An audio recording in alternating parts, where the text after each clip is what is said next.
Watch this vidcast, or I'll gouge your eyes out.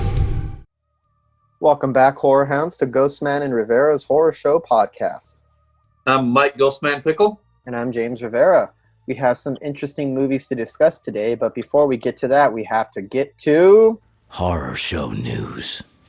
So the first thing up is a very sad announcement. John Saxon, the legendary character actor who starred in A Nightmare on Elm Street, 3 A Nightmare on Elm Street films, Black Christmas, and Tenebrae with Dario Argento, not to mention Enter the Dragon with Bruce Lee, has died at age 84. The Conjuring, The Devil Made Me Do It release moved to June 2021.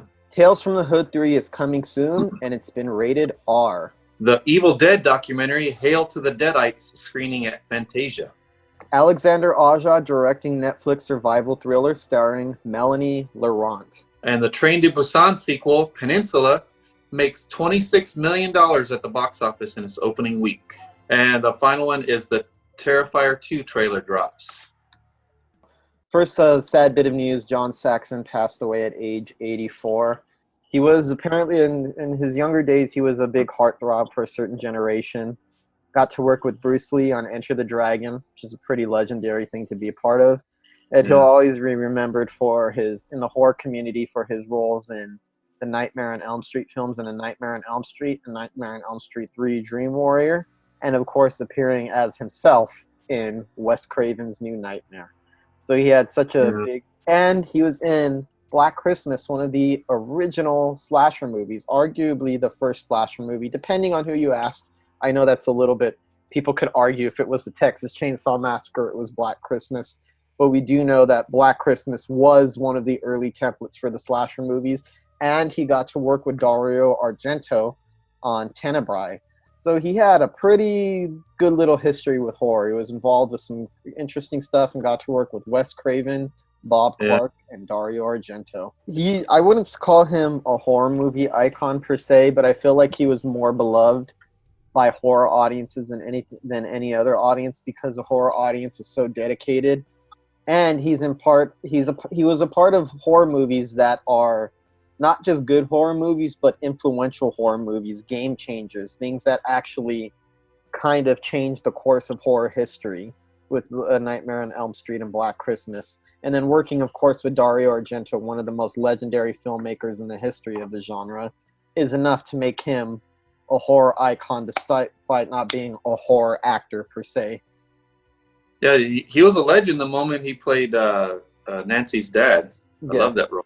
So the next news story is the one we've been following for quite a while now. The Conjuring, The Devil Made Me Do It release moved to June 2021. And it was supposed to be released September 2020, in a couple months. But it has moved to June 4th, 2021. There is no trailer for the film yet. But the director, Michael Chavez, explains, "I do hear you guys. When you ask for a trailer, I'm not personally holding it on my computer waiting to release it. It's all part of a marketing campaign planned by the absolutely brilliant team at Warner Brothers.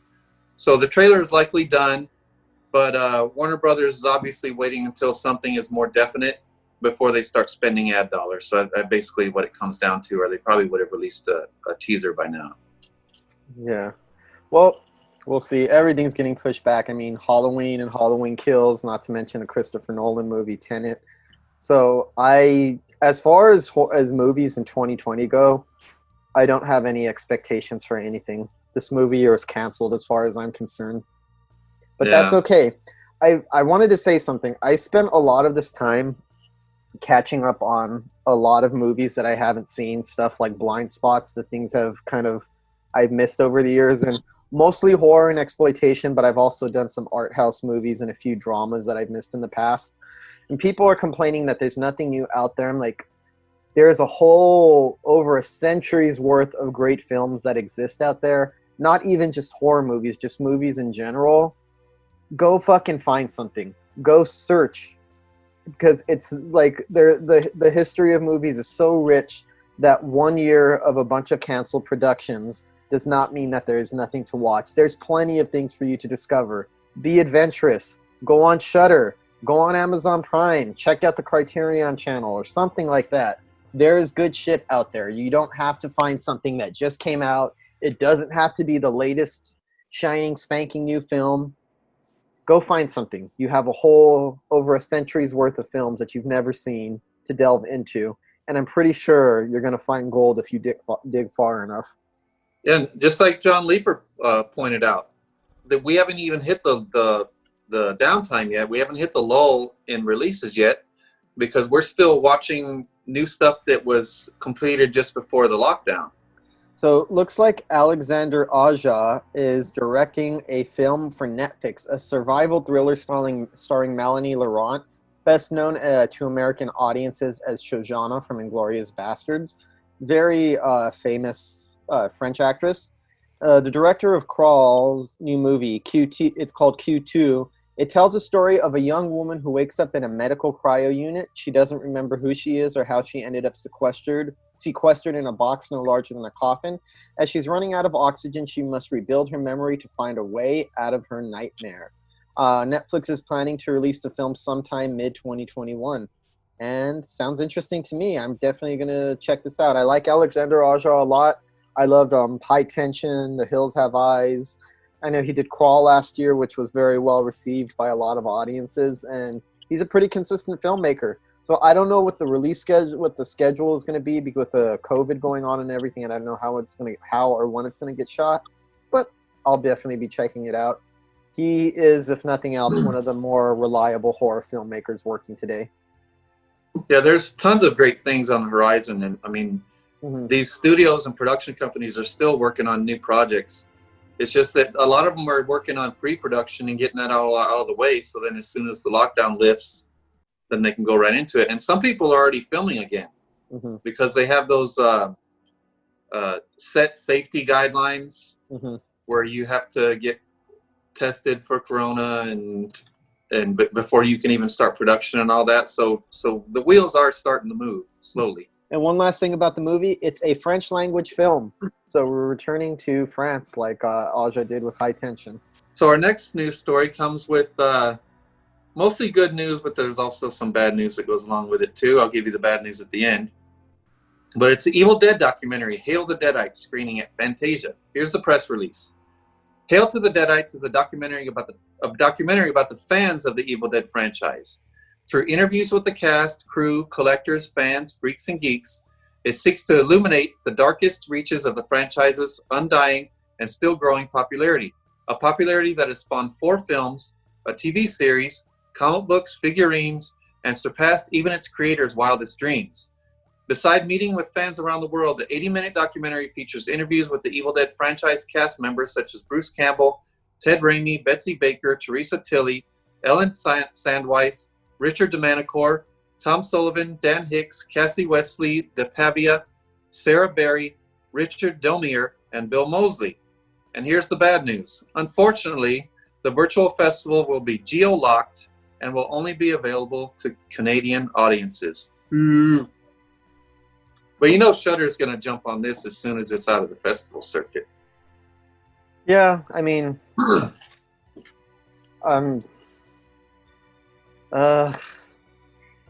sucks that Canada's getting first, no hate there, but it's not really that big of a deal. I've learned to accept that as long as the United States is in this lockdown situation and as long as we don't get out of it, we're going to get everything after the rest of the world.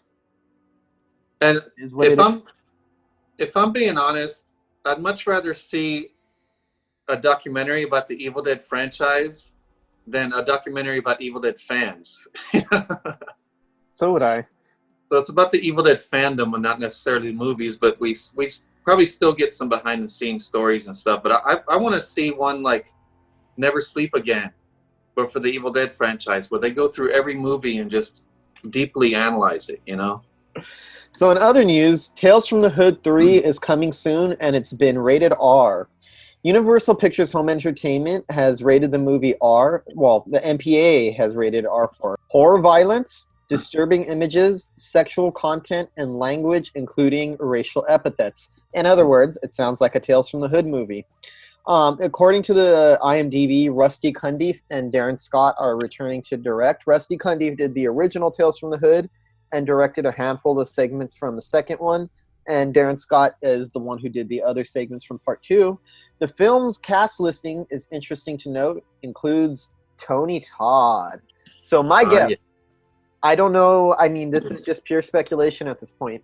The first Tales from the Hood movie had Sir Clarence Williams III, I believe, in the role of the caretaker, sort of the crypt keeper, the mortician, sort of the crypt keeper style character. The second one had Keith David, another fantastic actor. These are two excellent character actors to pick to host segments like this. And the new one looks like it's going to have Tony Todd. I'm guessing to venture that he's going to be the narrator this time. So if that's the case, 3 really solid choices in a role for the sort of crypt keeper type character, the mortician. I like it. I hope that's what Tony Todd is. This is just me speculating, but I'm hoping he's the one who brings all the stories together. Given who they've already used, like Keith David and Clarence Williams, Tony Todd fits it, and he has the perfect voice for storytelling.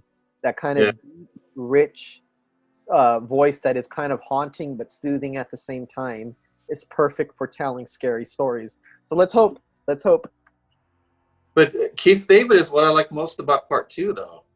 Yeah, but if what I see, I like Keith David a lot, but from what it looks like, if they're going to keep doing it this way, they might hire a different character actor to take over the role of the caretaker for each one. And I guess it would be a good tradition to hire another interesting black character actor who doesn't get as much screen time as we normally would want them to get in the movies. So I think that Tony Todd fits in perfectly with that tradition.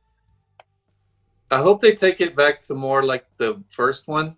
Mm-hmm. That second one kind of went off the rails for me. It had some potential going in, especially with Keith David being part of it, but in the end, it just not enough horror, too much preaching in it. You know, a lot of stuff we already know, like a lot of common sense stuff being driven into our heads. Mm-hmm. So I hope they take their mistakes they made in the second one and improve on the third one, make it more like the first. I expect a lot of social commentary out of the film because that's part of what the Tales from the Hood tradition. It's part of the Tales from the Hood tradition. But I kind of hope that with this one, it goes a little bit more, like you said, to the first one, because in the first one, the social commentary I felt came organically out of the storytelling. In the second one, it felt like they had to put too much exposition in the characters' mouths to preach to the audience what the point was. And granted, I actually agree with almost every point that they're trying to make. Exactly. I just don't feel that it was put across in the best way possible.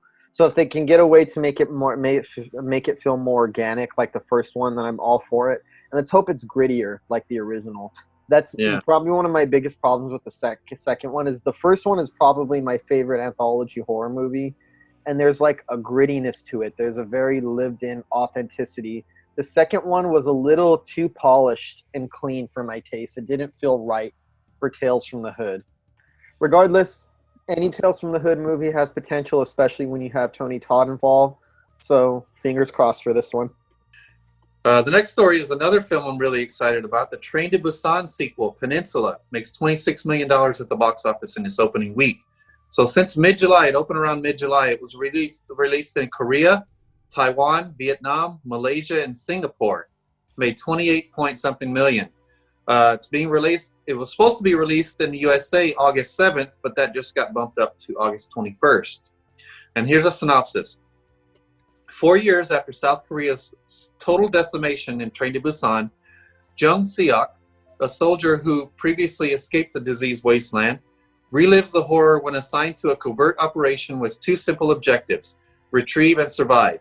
When his team unexpectedly stumbles upon survivors, their lives will depend on whether the best or worst of human nature prevails in the direst of circumstances. And another piece of good news on this, Shudder has already acquired the film, and it will be available in 2021 to stream. I'm looking forward to this. I like the Train to Busan a lot. I thought it brought a fresh perspective to the zombie genre, the zombie subgenre.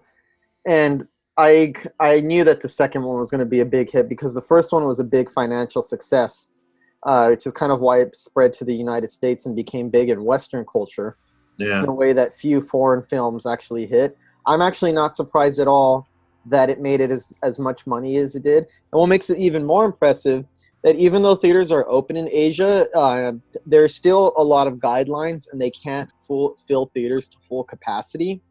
So for them to make as much money as they did with restricted and limited capacity already tells you how people feel about it and the demand for it. So I'm looking forward to it. I'm excited. I really like the first one a lot, and I feel that right now, out of any country, South Korea is the one to watch as far as filmmaking goes. I feel that they are they've been making good films for quite a while now, but I feel like South Korea is really hitting its stride. And some of our most interesting pieces of filmmaking, our most interesting films, our most challenging movies are coming from that country. Yeah. So, another big up for them. Another one for them. Well, look at Train to Busan. On top of being such a well-made zombie film, it's also very emotional and very character-driven and dramatic. Mm-hmm. So it's really cool that they take such a big, like, blockbuster type of movie and then give it those layers of emotion. It's like I describe to people, it's almost like World War Z if World War Z was a really good, solid movie. Because it's about huge hordes of fast-running zombies. But I thought Train to Busan handled that subject matter much better. Yeah, much more suspenseful, much more believable, less laughable logic, and more engaging characters. Yeah, and it still had the spectacle there that you want to see in a movie like this. Okay, and the last bit of news is, of course, Terrifier 2 trailer drops. And this may sound small to some people, but in our circles it's huge. It's 161,000 views on Damien Leone's YouTube page in 6 days. And I'm very proud of this filmmaker. Just from the trailer, the teaser, it looks like they stepped up their game in every way. Mm-hmm. It looks like there's going to be more Art the Clown. There's going to be the look of this film looks fucking phenomenal. The colors just jump off the screen.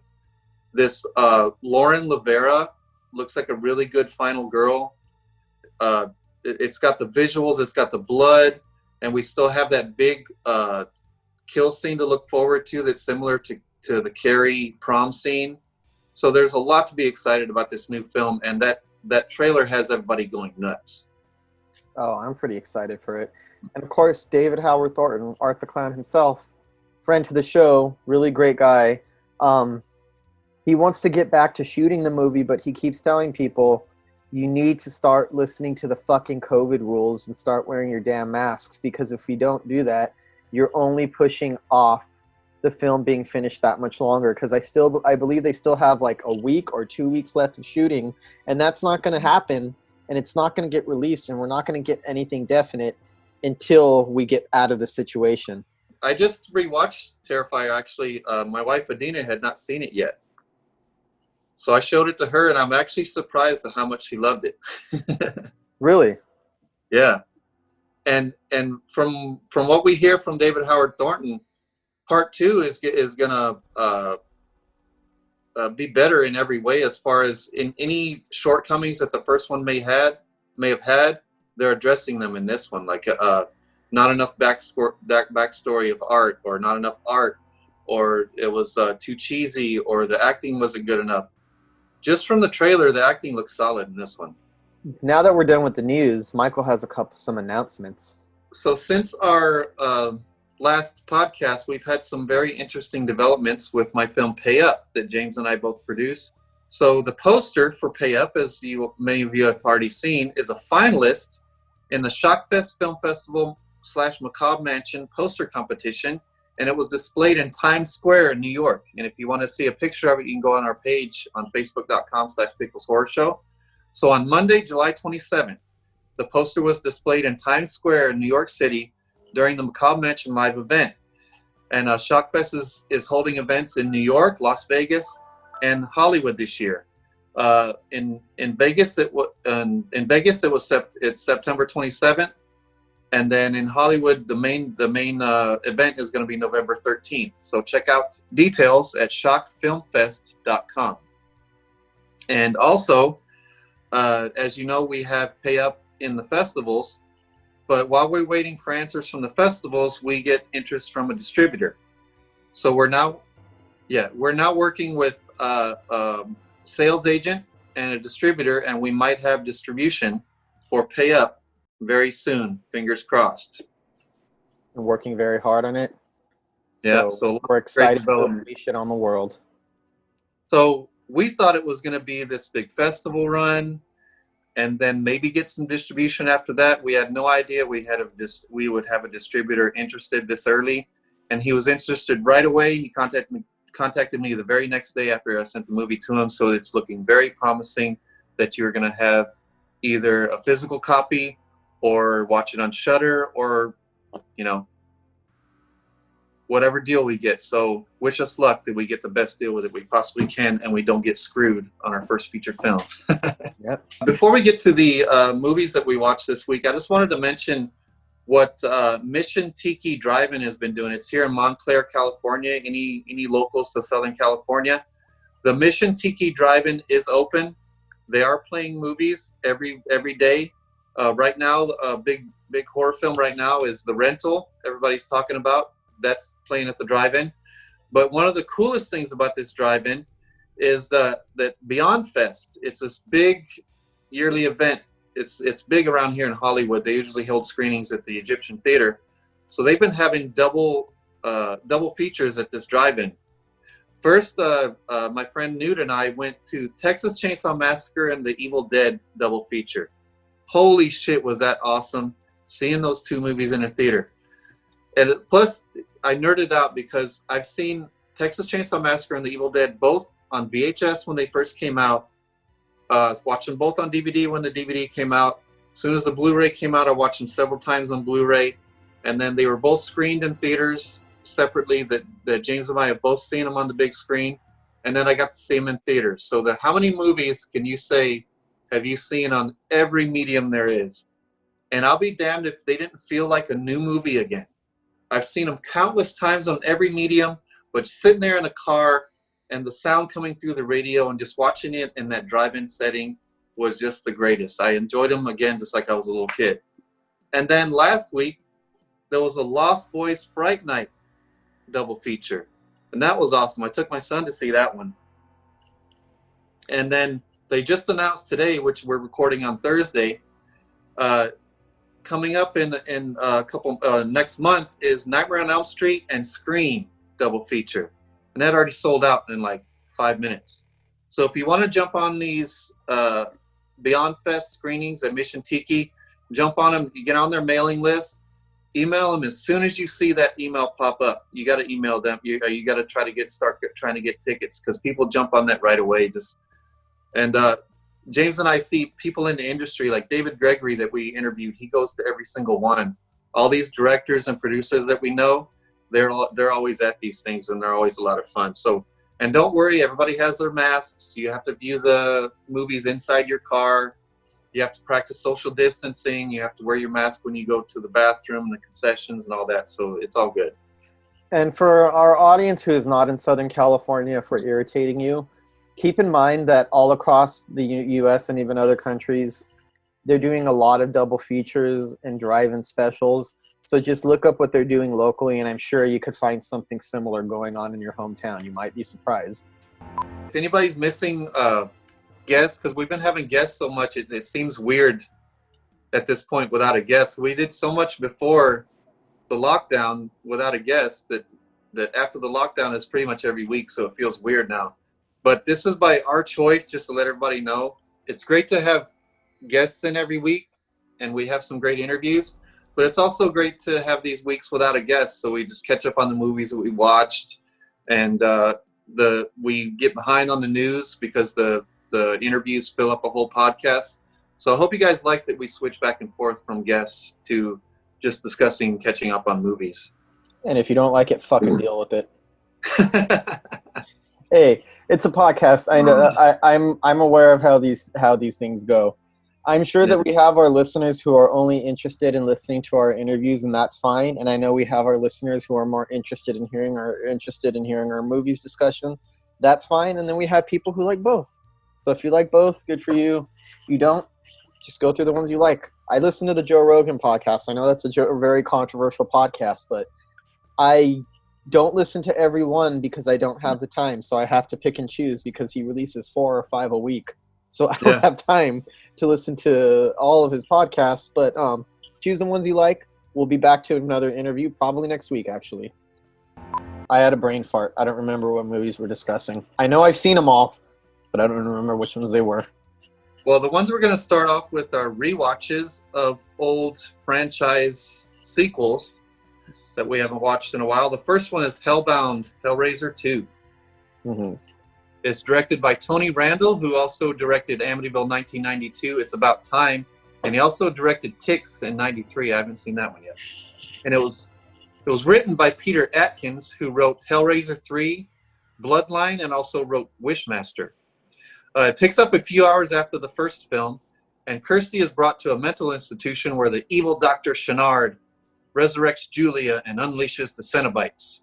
Of course, Doug Bradley returns as Pinhead, Ashley Lawrence returns as Kirsty, Claire Higgins returns as Julia, Sean Chapman as Frank, and introducing Kenneth Granham as Dr. Chenard, the big badass Cenobite killer.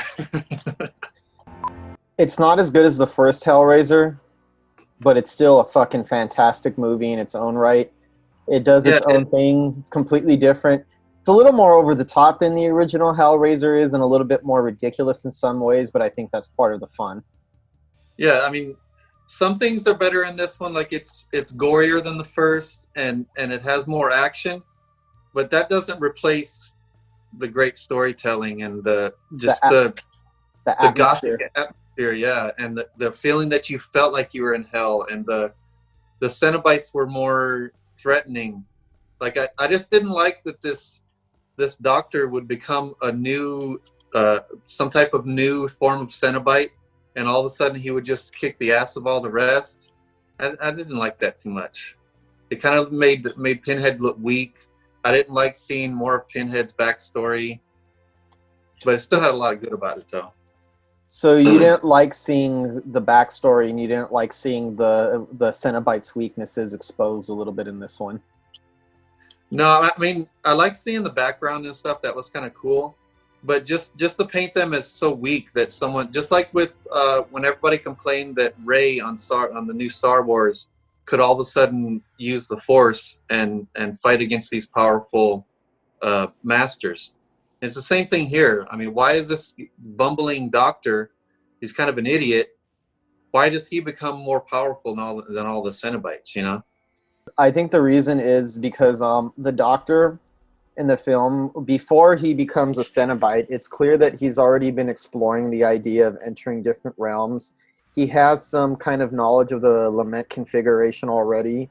He already knows about it, and he's a bit of a sadist himself. He enables and participates in very disgusting, grotesque acts where he seems to have completely left his humanity behind, and he's not even a Cenobite. He's just a person who has just so dedicated themselves to finding out a little bit more about this other world that he's kind of sacrificed his own humanity.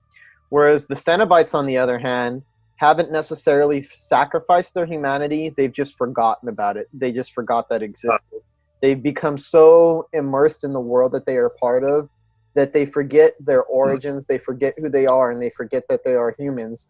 And I think that's where the moment of weakness comes from, reminding of them of the humanity that still existed somewhere that they buried inside of them a long time ago, gave them a moment of weakness, where the doctor was already looking to be a part of this world and enter it, so he went in more full throttle. And I think that's why he was able to overpower him.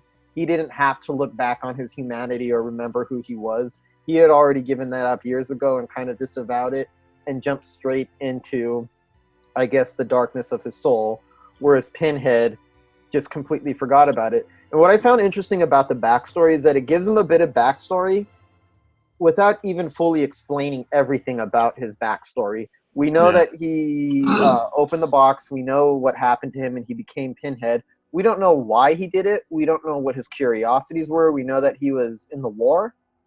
Yeah. He was part of the war, I believe. but we know very little. I believe it was World War II, but we know very little else about what his reasonings. So he's still a bit of a mystery. So to me, it was a way to kind of add a little bit of layer to the backstory that still doesn't fully explain why he became what he did.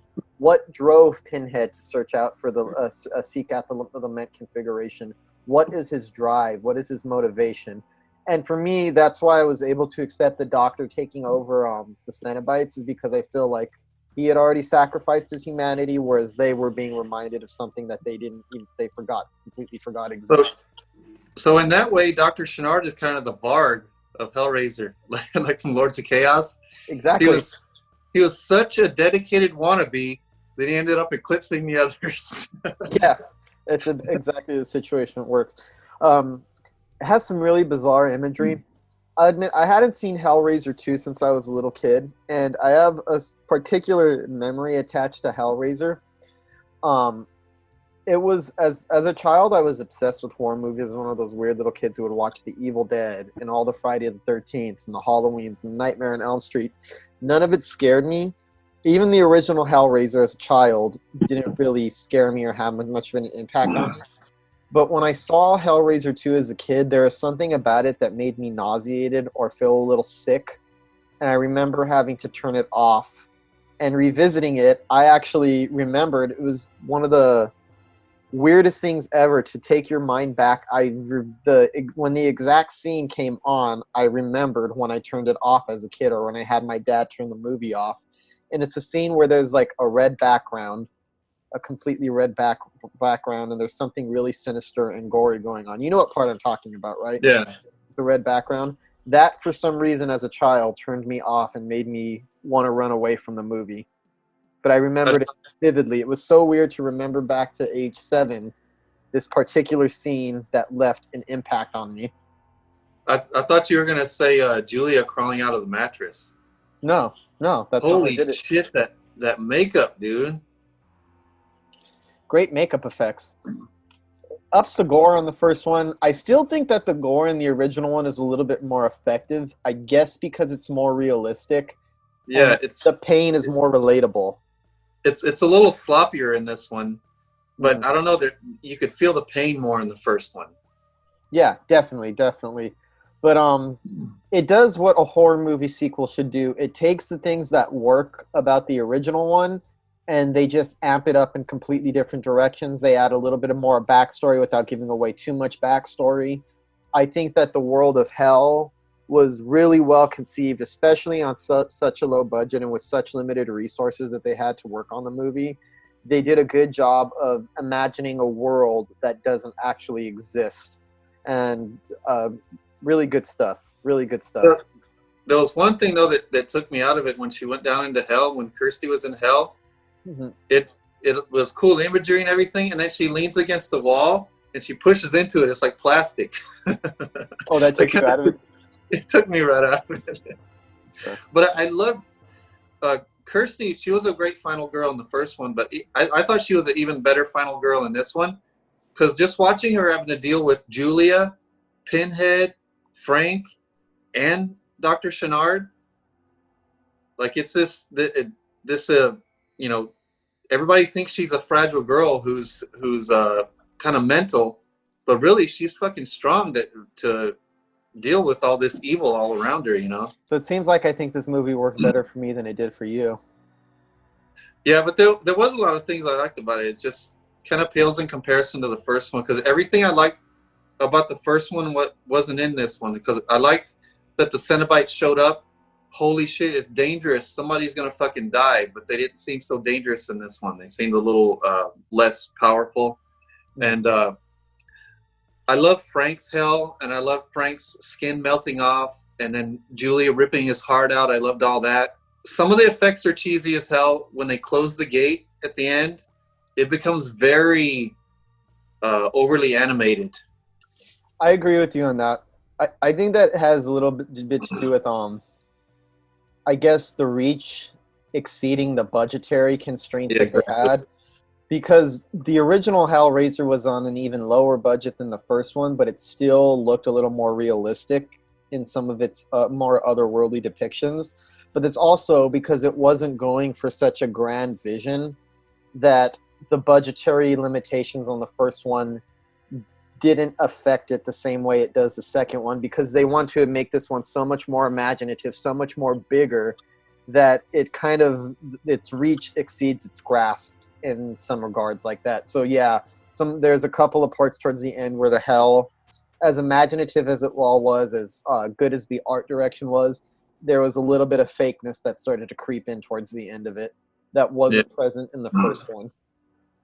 But I do like the very end where that monument comes up and it's full of faces. Mm-hmm. And it rises up out of the floor, and that is addressed in part 3. That's a big part of part 3, which I happen to like. A lot of people don't.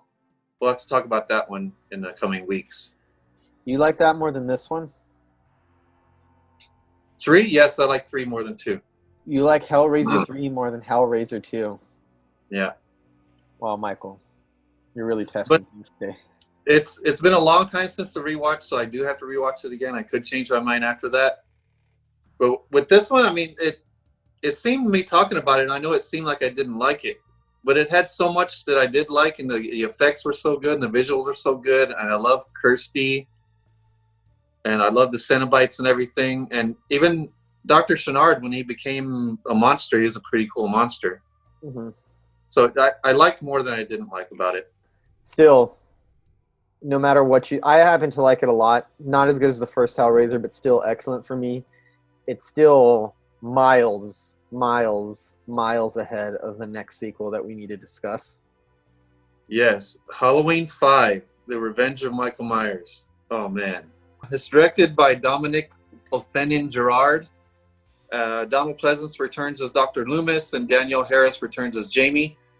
And the premise is 1 year after number 4, Michael returns on Halloween to kill Jamie. Yawn, dude. Now, I'll tell you this. This wasn't as bad as I thought it was going to be, because I remember watching it when it first came out. I remember enjoying part 4 and part 5 not being as good.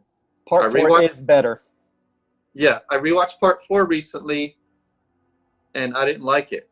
So I expected this one to be just trash. So I went in with really low expectations. I ended up kind of enjoying it. There's some cool things about it. Like, okay, yes, the mask was shitty, but it was probably not as shitty as the last one. Great performance from Danielle Harris.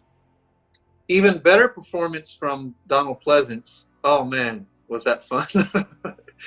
But it's too many cheap jump scares. It's kind of silly.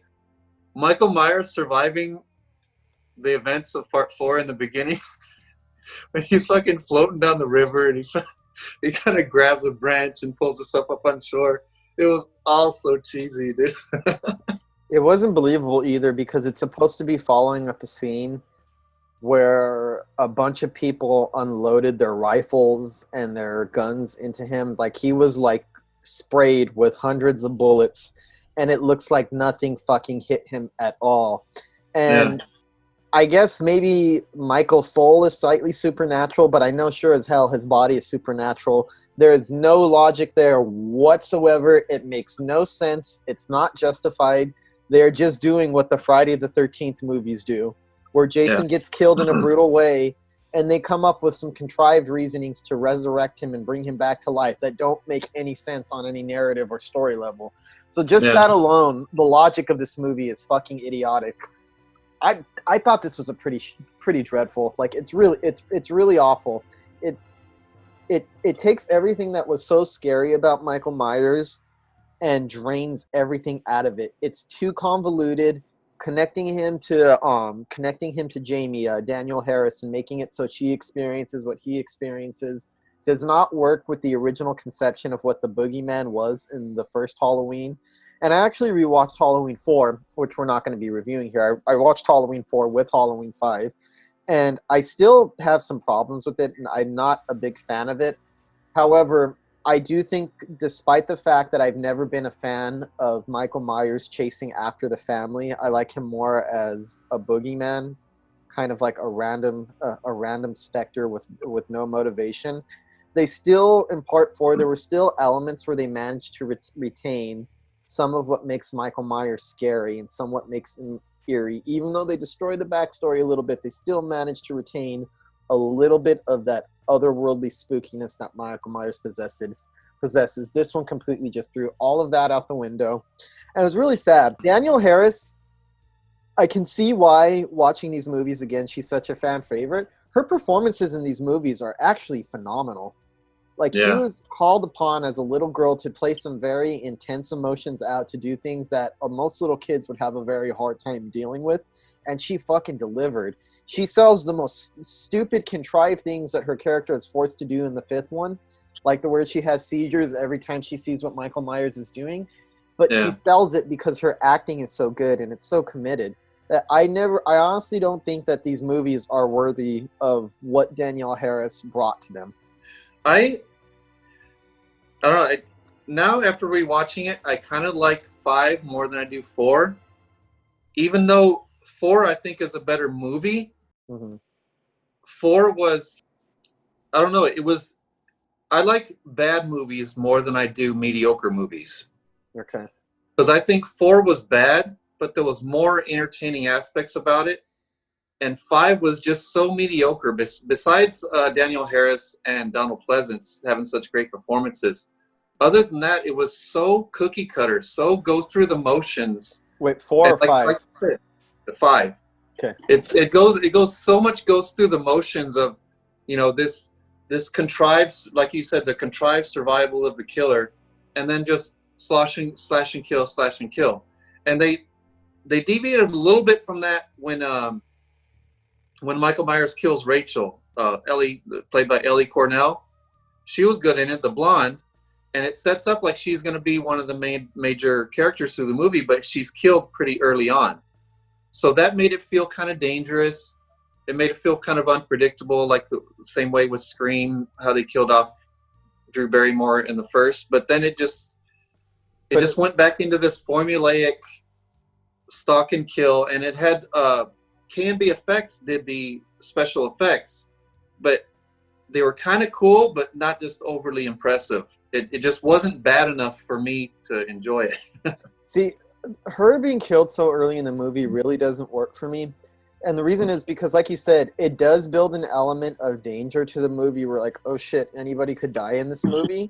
But if you're going to kick off like that, you need to retain that sense of danger throughout the entire runtime. And like you said, it becomes just another cookie cutter hack and slash chase picture after that it kind of doesn't even matter that they did something so daring in the beginning, because what follows it doesn't even live up to it. So if you were going to do that cookie cutter shit, you needed to give us another character to latch onto, at least somebody more likable. So I think that was a mistake. Somebody that the audience already had an identification with from the fourth one, somebody who they could kind of root for, was taken out and not replaced with anything that could, there's nothing there to replace it. So that is one of the reasons it doesn't work for me. Oh, and Donald Pleasance. Let's discuss Donald Pleasance. I've been wanting to get, my Lord, this... Oh, God, I can't even put into words how stupid this was.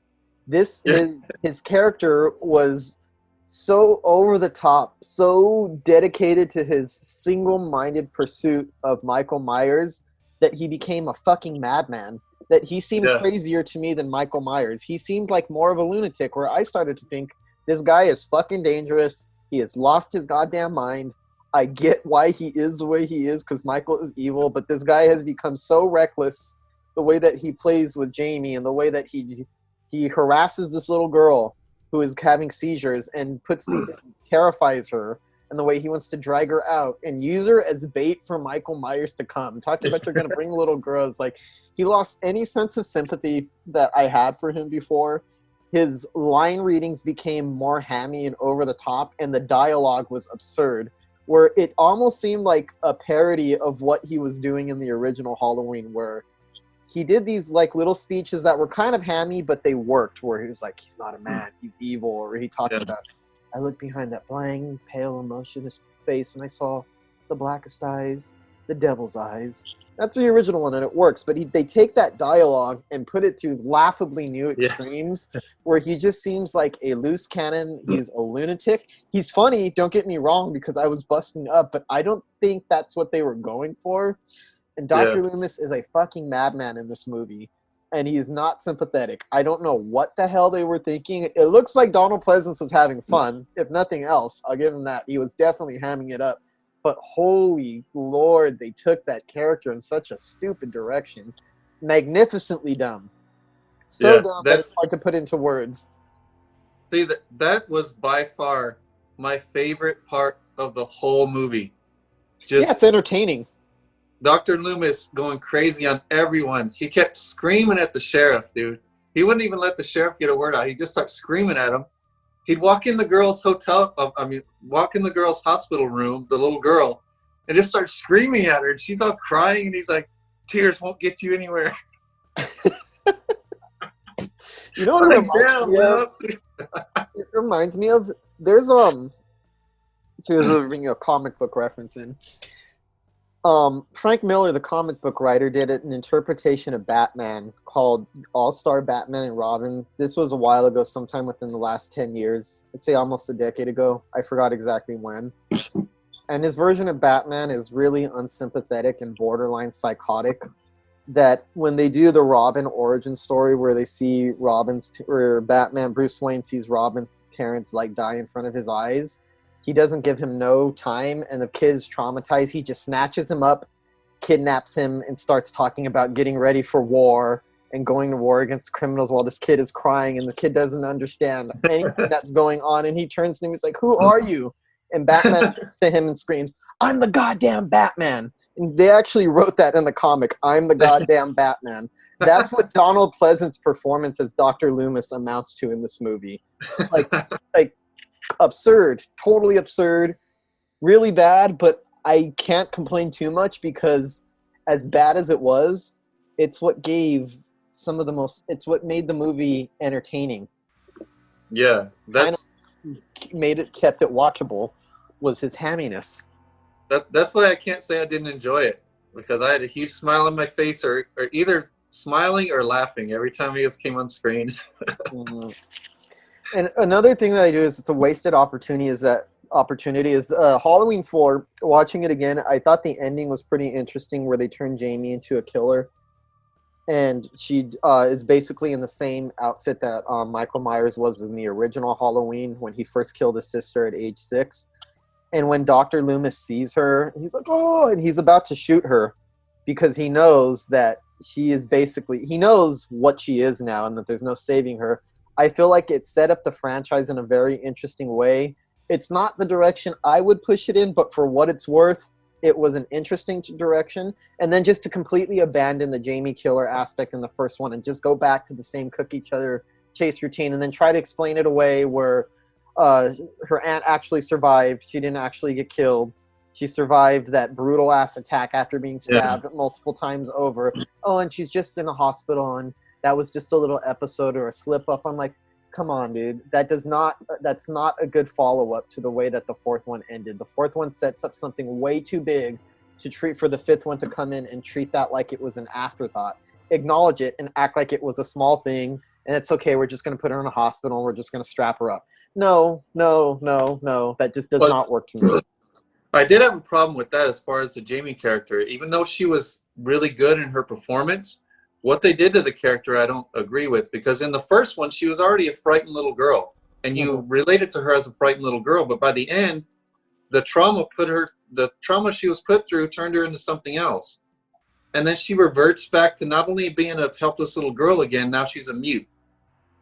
Yeah, it's almost like that was almost pointless to make her a killer at the end of Halloween 4 and to set up that scene to have that, oh my god, where Dr. Loomis almost shoots her. Because the way that it's directed in Halloween 4, it suggests that she is just evil now, like Michael Myers is. At least that's the feeling I get off of the scene, and that there's no redeeming her, and Dr. Loomis recognizes it. And while it's obviously not a good thing to be pointing a gun at a little kid, you actually understand when his expression, when he realizes what she is, to completely just abandon that and just go back to the same cookie cutter shit and make her even weaker, totally kills an interesting angle that they could have taken. Granted, it's not an angle that I even necessarily approve of, but at least it's interesting. At least it's different. At least it doesn't repeat the same formula over and over again. So there was a lot more potential based on how the fourth one ends to take this movie in a more interesting direction, and to just fall back into the same trap, the same routine. Ugh. And here's another thing I've noticed. I've always made fun of the original Friday the 13th movie because I always considered it a ripoff and an inferior version of Halloween. But the reality is that the Friday the 13th sequels, as ridiculous as they are, some of them are pretty fucking entertaining slasher movies. I really like Friday the 13th Part 4. I really like a lot of the sequels. You could kick back. They're fun. I cannot say the same about the sequels to Halloween. They're not nasty enough to have that type of special kick that you get out of the Friday the 13th sequels. They're not trashy enough. They try to act a little bit too refined while still being trashy. It doesn't commit to it enough. I'm like, these movies needed to be trashier, the sequels to Halloween, if they were going to be as fun as the sequels to the Friday the 13th franchise were. And that's why after all these years, I kind of figured out why I love the original Halloween, but the sequels all mostly get on my nerves. Whereas the Friday the 13th franchise, it's the opposite. I actually think the original ones are the weakest ones, and it got better and more entertaining as it goes along. I was like, they didn't pick up the best elements from Friday the 13th. I'm like, they take themselves too seriously for what they're trying to do. To do the same cookie cutter crap over and over, and then to put the veneer of respectability on top of it and act like this is a serious movie is dumb. The content became so dumb that you don't need to treat it that seriously. You might as well go for the full throttle fun that the Friday the 13th franchise went for, and it doesn't. Exactly. It was bad without being bad enough to be entertaining. Yeah, and that's just my big thing is that Halloween, it has my favorite original film out of all of those franchises of like the Texas Chainsaw Massacre, Child's Play, the Scream franchise, A Nightmare on Elm Street, Friday the 13th. To me, its original film tops all of those, but its sequels as a series is one of the weakest and most boring franchises I've come across. And I hate saying this as a Halloween fan, as a Michael Myers fan. The Nightmare on Elm Streets, even when they were bad, were a lot more imaginative than any of the Halloween sequels were. As bad as some of the Friday the 13th sequels were, they were a fucking blast. They're fun to watch. These Halloween sequels, until we get to 2018, are lackluster. Yeah. They're not bad enough to be entertaining. They're not trashy enough to give you to that kind of fun spirit. And they're too cookie cutter and self-serious to ever work fully for me. Well, the Friday the 13th sequels, they knew what was good about them. They knew what was entertaining about them. It seems like everyone they get to do the Halloween sequels, they don't get what was scary about the first one. That's why I think Halloween 2018 got what was scary about the first one. That's the only sequel I've ever seen that satisfied me. Yeah. They but actually still rejected it, so. Yeah. But sorry for that little rant, but man, as a fan of the original Halloween, this was a hunk of shit to me. It's just a bad movie, and it's a damn shame that Danielle Harris, because I totally get the fan adulation that she gets, because man, her performances in these movies are powerhouses. They're knockout performances. Like, she did more than most adult actors are ever required to do on set. So I think respect needs to be paid to Danielle Harris, and I think she's what made, if not for her, I'm not convinced that these Halloween films, the Jamie Lloyd saga, as they like to call it, would have as big of a following if it wasn't for Danielle Harris. No, there's not much to them besides her. Yeah, there's not really there. Well, you got Dr. Loomis acting a fool, but... Yeah. At least he stepped that up to help make it more entertaining. Yeah, so on my letterbox, I actually gave Halloween 5 1 star. Part of me wanted to give it a little bit higher because some of it entertained me, but it entertained me in the wrong way that it was bad. Like, nah, I cannot give this credit for being entertaining in a way that it never intended to be entertaining. To me, I just thought it was bad. It was kind of interesting to watch, but it was bad. Well, I had my problems with Hellraiser 2, but it was definitely 10 times better than Halloween 5. Oh, for sure. I don't even think they're in the same league. No. But I digress. So our next one, we're going to go with something quite a bit better than what we just discussed. Going all the way back to 1973 for The Wicker Man, directed by Robin Hardy, who surprisingly didn't direct much else at all, and it's written by Anthony Shaffer based on a novel by David Pinner called The Ritual. And Anthony Shaffer actually also wrote Hitchcock's Frenzy, which I found that was interesting. And it's about a policeman who is sent to a Scottish island village searching for a missing girl, and the frustrating townsfolk insist that she never existed. Now, this was excellent. One of the main reasons I watched this, because I've been wanting to watch it for a long time and I hadn't seen it available. When I finally saw it available, and I heard so many people saying really quick, that it's on Netflix, people. It's I'm on really Netflix. shocked that Netflix got a hold of this. I would not have expected something like a horror movie like this to land on Netflix, but there it is. And so many people use this movie to trash Midsommar, and there are similarities, and you can tell that Ari Aster was inspired by this. Like, he was influenced by this, but it is not a ripoff in any way. Some people even called it a remake. No, it's not. And Midsommar is not a remake of Wicker Man. It's an entirely different dynamic. It's a different story. It feels more like the Body Snatcher story than Midsommar type of story. You know, I don't want to spoil the movie, so I'm not going to spoil it. But in a narrative sense, I kind of get why so many people accused Midsommar being a ripoff, which I don't agree with it. But I think it's hard to deny that it was heavily inspired by it, but I'm not going to reveal why I think that. You have to see the whole way through. But the focus is so different because Midsommar takes the same type of concept, you know, a pagan religion doing kind of crazy things, but it uses it as a metaphor to examine a deteriorating relationship. And it kind of gives the film a certain focus that's a little bit claustrophobic, a little bit ugly. I don't know if that's the right for it, where it's about the nastiness that springs when a relationship is not working out and two people insist on trying to make something work that is not actually working. This movie's themes had to do more about a clash between worldviews, ideologies, and religions, which I think completely shifts the entire focus in a different direction. It gives the movie a completely different dynamic, and you're left thinking about much different things when the movie's over. When Midsommar is over, your thoughts about it are vastly different than what you're thinking about when The Wicker Man's over. So and it's normal for filmmakers to take influence and to take inspiration, so I don't see a problem with that. That's not a ripoff. I could kind of see why people would think it is, but I think to say that would mean that you're missing the themes that make each film unique in its own right. Yeah. That's my piece. Well, there was one thing that was similar between the two films to me, which is a character entering into a sinister situation, but the filmmaker is making you feel something very light and very innocent. Mm-hmm. Like when the cop arrives in a town, and he meets all the town folk, and they seems like this happy, peaceful hippies, and there's this innocent music playing, and there's no indication from the filmmaker at all that anything sinister is coming up, but you still feel it there underneath the narrative. You know what I mean? Mm-hmm. So in that way, it's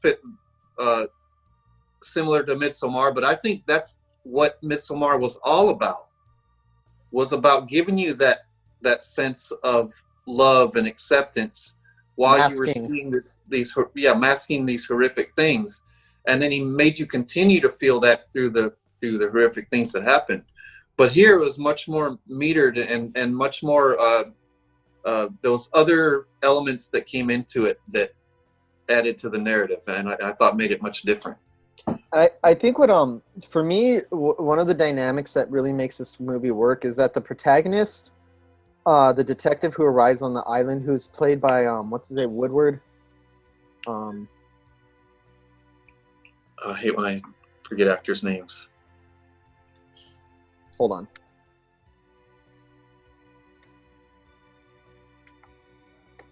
I need to do this. I'm sorry. I'll just edit this part out. Edward Woodward.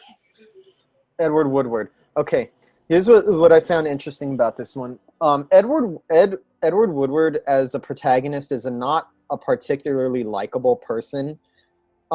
He's represents a very specific type of Christianity, a type of Christianity that's very Puritan and sexually repressed and morally uptight about things like sex and sexuality. Like it's like that type of repression that in real life, a lot of the times, and I'm not trying to be mean, but we make fun of those people because it feels like you're using a religion as a way to kind of repress yourself and to pass judgment on everybody. He's a dick. He's blustery. He acts like an asshole when he gets onto that island, and the movie makes a big point to point out his Christian faith, his Christian religion, his traditional Western ideals, and his sense of morality. Whereas the opposing forces, which are the people on the island, they're pagans. They represent an old, ancient form of religion that I guess you could say they participated in a little bit more barbarity. But they come across as fun people. They're the exact opposite of our protagonists. They're fun. They're not repressed. They're very loose. They look like they're all very polite. They all speak in a very in a way that seems like they have a lot of respect for you. And they seem like they're fun, easygoing people. They're the exact opposite. And while on the one hand, the audience kind of identifies with the pagans a little bit and how fun they are and how they're not acting all repressed, there's still something quite off. There's still something very off going on that keeps you on the side of the protagonist, even though some part deep inside you, the viewer, wants to side with the pagans. You sense that there's something very wrong about what they're doing, that you still end up rooting for the person who is unlikable and the one who looks like an asshole. And I think that's what really, really sells this and makes this movie work, is it gives us a protagonist who we don't like, and it gives us villains who we might like, and it still keeps us on the side of the protagonist, which I think is a very interesting achievement. Yeah. Well, I felt conflicted through the whole thing. Mm-hmm. You know, because I was conflicted because it's very ambiguous whether these people are good or evil, or are they either? Mm-hmm. Because there's something righteous about their practices, and they keep to themselves, and they don't push their beliefs off on anybody else. And it's like I told you before, it's kind of like the tribe in Cannibal Holocaust. But there's still something creepy going on. Yeah, are the things they do truly atrocities if it's not atrocities to them? If even the people they kill are accepting of it, like it's part of their tradition, you know, how wrong is it if all of them accept it? However, though, that feeling kind of disappears in the final 20 minutes, and you realize that, oh no, there isn't any sense of morality. And I think that's what makes it work, is there's a lot of religious talk in the movie where the head of the cult on the island is played by Christopher Lee. Man, what a great performance from Christopher Lee. And there's a lot of philosophical debates and conversation that he has with Woodward's character, with the detective, and they seem to be at odds with each other. They're going back and forth about which religion is right and which one is wrong. And despite the fact that Lee is the more charismatic one, you get the sense the longer the movie goes on as maybe they're right about certain things, and maybe our detective, our protagonist, is a little too uptight, and maybe, yes, he is repressed. But you start to get the sense that his morality is a little bit closer to ours than the cult's. Yeah. And by the end of the movie, any suspicions that you had that maybe they're not so bad or whatever because they're just, you know, they're not forcing it onto anybody else, and they're just keeping themselves as completely vanished as they reveal to be actually monsters. What makes the film creepy in the end, and I'm trying to do the best to describe it, and that's one of the difficult things too. I kind of want to discuss the ending a little bit because it's instrumental into shaping how I feel about the movie. However, I do think that there are a lot of people who still haven't seen The Wicker Man. So I feel like it's best that you discover the shock and the surprise for yourself by the end. One thing I will say is that by the end of the movie, the protagonist, Woodward, is in a very compromising position that is very sympathetic, where they have him in a very compromised position. and he's trying to reason with them on a moral level. Even if you disagree with his blusteriness and his kind of his holier than thou Christian attitude, he's making some very clear appeals to morality and a sense of decency that I think no matter what your personal belief system is, I think that anybody could relate to it. And when he's trying to reason with these people on a moral level, you see the looks on all their faces, and it's not a look of evil that's on them, and it's not even a look of good either.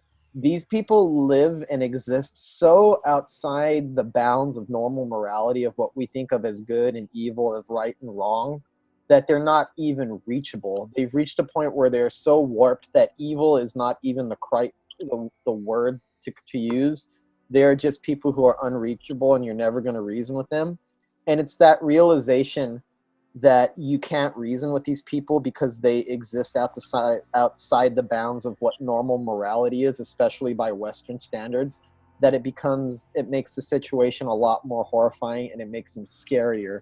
I think it's scarier people who commit atrocities but don't think that they're committing atrocities, that truly believe that they're doing something is right, are a lot more frightening than people who are committed to a sense of moral indecency. Because even if you're committed to moral indecency, you know that it's morally indecent, and there's still some hope of appealing to that person's emotions because they know that they're wrong. These people, there's no sense that you can even get to do that. And the Wicker Man itself, the design of what the Wicker Man is one of the most brilliant creations I think I've ever seen in any horror movie. It taps and to this sort of I don't know if medieval is the word, but it's this primal sense of terror that we are not used to seeing in Western culture.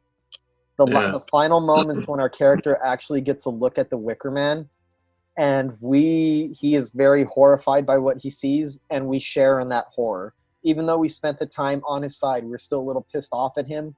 We share in his horror at the end, and the last words in the last debate that they have about Christianity and paganism of right and wrong is kind of haunting.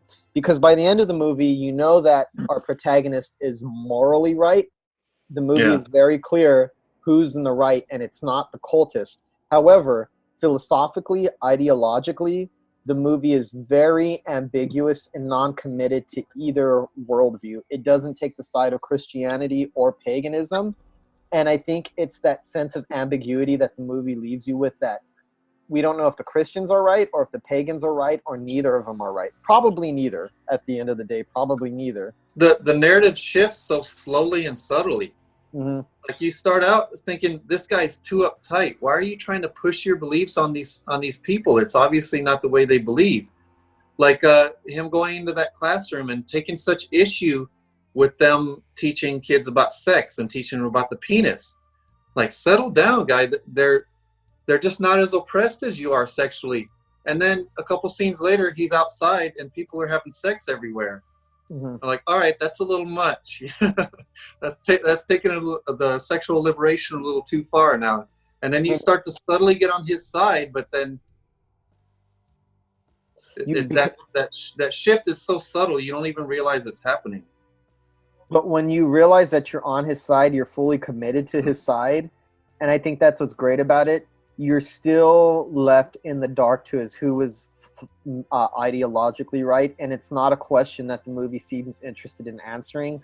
I think the filmmakers were more interested in leaving that up to the audience. Like, we obviously know what the morally right thing is to do in the situation. We know the difference between right and wrong and what bad and what good is. But do we know if either of these people are right? And the movie never commits to any kind of answer. And I think that's what leaves it lingering in your head. You're left with the sense of being shocked by the end because it has a fantastic final sequence where you are really, truly in the position of the detective, and you feel his terror, his mortal terror, and the way he clings to his religion at the end, where even if you're not religious, I think it's kind of relatable the way that he's clinging to his religion, and probably the most horrifying thing he's ever experienced in his life. You get the sense of it, but you still don't get the sense that he was actually right. And I think that's what makes the movie linger in your head after. It was like, who was right, who was wrong, none of it was really ever answered. It's that ambiguity that leaves you kind of thinking about it long after it's over. Because despite what you feel about this cult, Mm-hmm. this community of people have achieved a level of happiness and contentment and joy that almost pretty much nobody in the outside world has been able to achieve. Mm-hmm. There's no entire community in the whole world where everybody's on the same page and everybody loves each other like that. So how can you fault their practices that much, you know? Because in order to make them function, it requires some very morally indecent things, them to perform some morally indecent things. And by the end, you realize it's not harmless because it goes beyond just what they do to themselves as a group, as a cult. When it starts to affect people who choose not to believe it or who choose not to feel it, that's when I think it kind of crosses the line into evil. When you realize that all of this happiness, all on the same page, is founded on the sacrifice of people who don't believe this and who were forced to do things that they wouldn't normally believe, that's when you realize morality. What was cool for me, even when you realize that these people are evil or they have ill intentions or that they're deceiving this guy, then you still get that innocent music that plays in, that comes in, mm-hmm. and it's still played out like nothing has changed, but you're in your mind, their narrative has changed in the way you think about it. So this same innocent music doesn't sound innocent anymore. It sounds unnerving. Yeah, it does. It completely changes the dynamic. And I think that's what makes it, like I said, it's creepier earlier, is because they don't have normal ideas of morality. So the fact that they're happy while they're committing something very barbaric, evil, and pretty atrocious, I think makes it more disturbing, because it's very clear that none of this is registering for how awful it actually truly is amongst the cult. And another thing that's ambiguous that I really liked about the movie is Christopher Lee's performance as the cult leader. You get the sense that, well, not the sense, you don't get a sense of what he actually believes. I think the movie is not very clear, and a lot of it's the performance of if he actually believes what he's teaching to his cult, or if he's just using it as a tool to wield power. It's very ambiguous in the way that the performance comes across. You could get the sense that he's either using this as a tool or he really believes it, but the performance doesn't make it clear either way. And I think that makes it a little bit eerier, is that you're never sure what Christopher Lee's motivations or intentions were throughout the entire movie. And there's a moment towards the end when Woodward, the detective, actually confronts him with a certain harsh reality that he did not want to hear.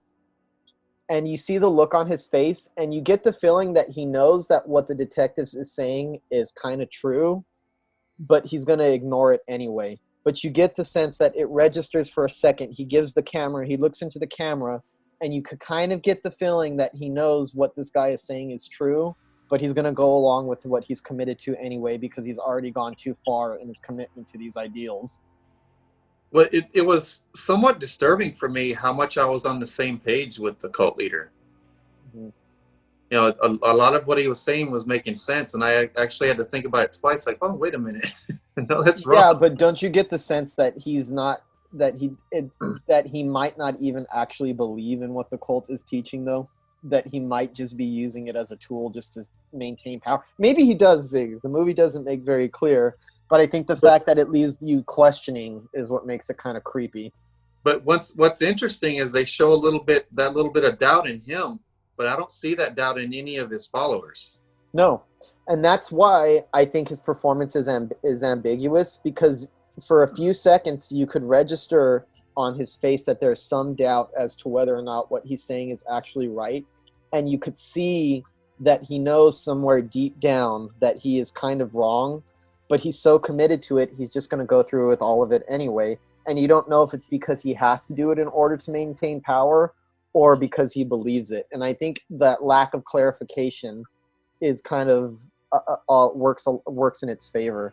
A lot of things about this movie, I feel like, even though Your questions are answered and the story is resolved at the end in a very clear-cut way. It doesn't have an ambiguous ending in terms of its story, but in terms of character motivations and the themes and the ideas of right and wrong, that's where all the ambiguity comes in. Not in the story itself, but in the themes and the performances. And I think that's what sticks with you after the movie is over. Yeah, and did you notice how subtle the shifts in narrative was, and then it even went along with the shots and stuff. Like as we become a little more enlightened of what these people really are, then the shots start getting a little more off kilter.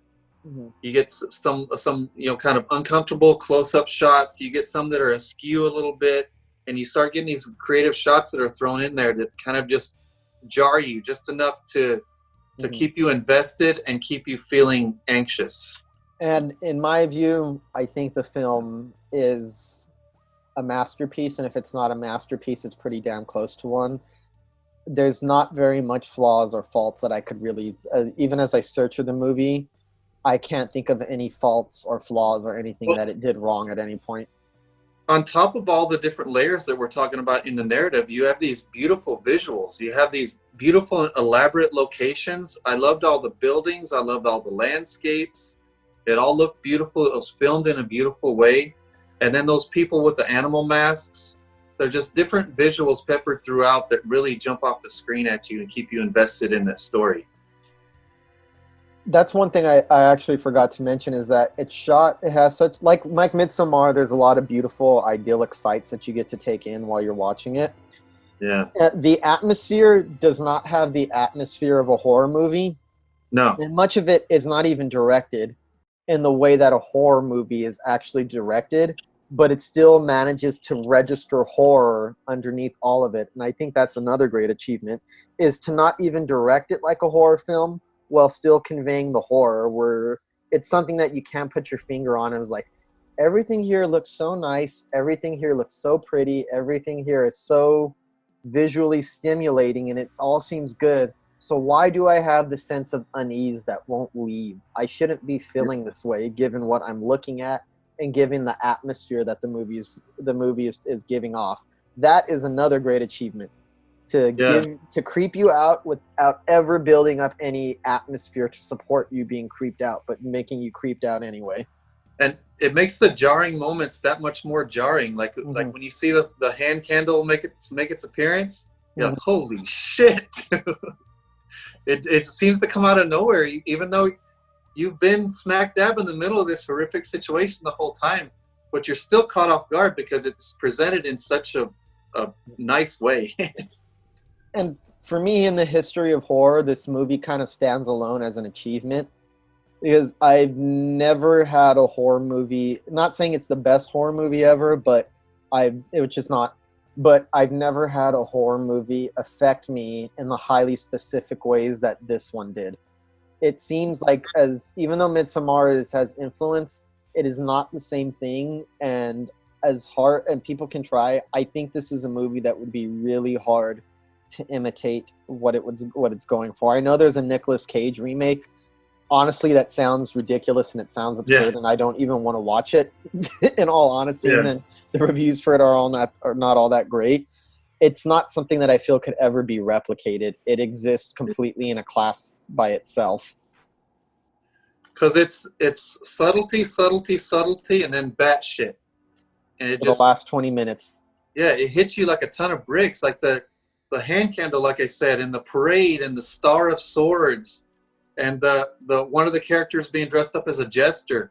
Like, what the fuck is this, dude? Yeah. It kind of really jars your senses and just kind of shakes you around a little bit, narratively. And then the twist at the end with the climax where someone was fooled. Great twist too. Yeah. Oh, it's so good. And you always get the feeling like no matter how bad things go for this main character that you're supposed to be following, you always get the feeling throughout the entire film that everything is going according to plan. You know what I mean? And then you realize that as an audience member, you realize by the end that you were actually off that you were wrong. Yeah, and you realize Expected. that you were let in on the plan, but you weren't paying attention, or it wasn't affecting you the way it should have because of the way the movie was made, you know? Excellent, excellent. Great movie, The Wicker Man.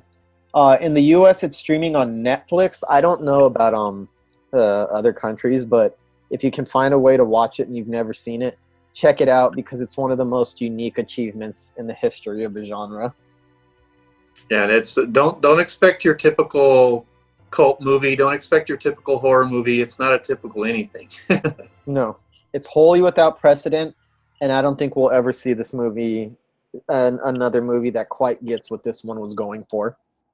All the innocence, all the beauty, all the singing, where it seems it comes off almost as a musical at times.